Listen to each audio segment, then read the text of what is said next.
What is up, explainers? If you want to get smart fast, you gotta smash that subscribe button, because today's story is a wild one.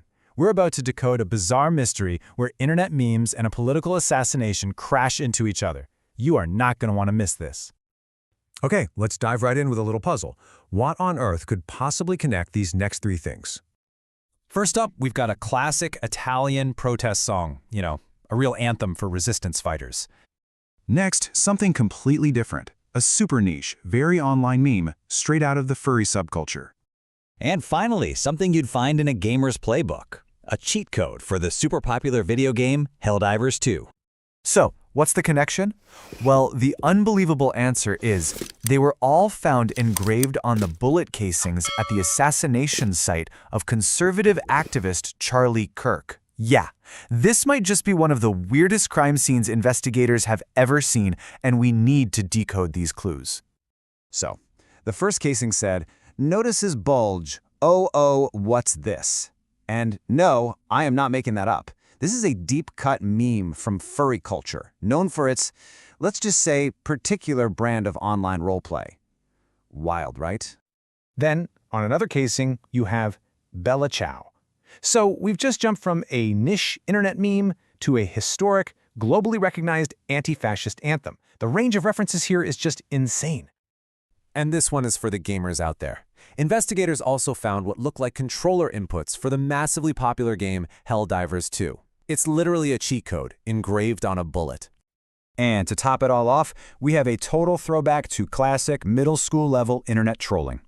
You put it all together, and this crime scene reads less like a political statement and more like someone's incredibly chaotic browser history. Okay, with evidence this strange, we have to ground ourselves in the facts. So, what actually happened that day? So here's the quick rundown. A 22-year-old named Tyler Robinson is a suspect arrested for allegedly assassinating Charlie Kirk with a single shot from a rooftop during a campus event in Utah. So who is this guy, Tyler Robinson?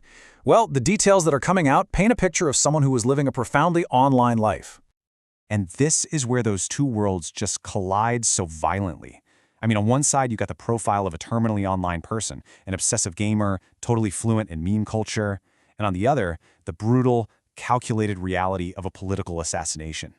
And look, this isn't just speculation. Utah's Governor Spencer Cox pointed directly to the suspect's online habits, saying he was going deep into Reddit and other dark places of the internet. Friends confirmed he was an obsessive gamer. And we're not talking casual stuff. His favorite games were these massive, time-consuming titles like Halo, Call of Duty, and, yep, there it is again, Helldivers 2. So you can imagine, as soon as the news and these bizarre details broke, the internet absolutely exploded. Everybody was trying to answer the one big question: why? And this is where you really see the instant cultural divide.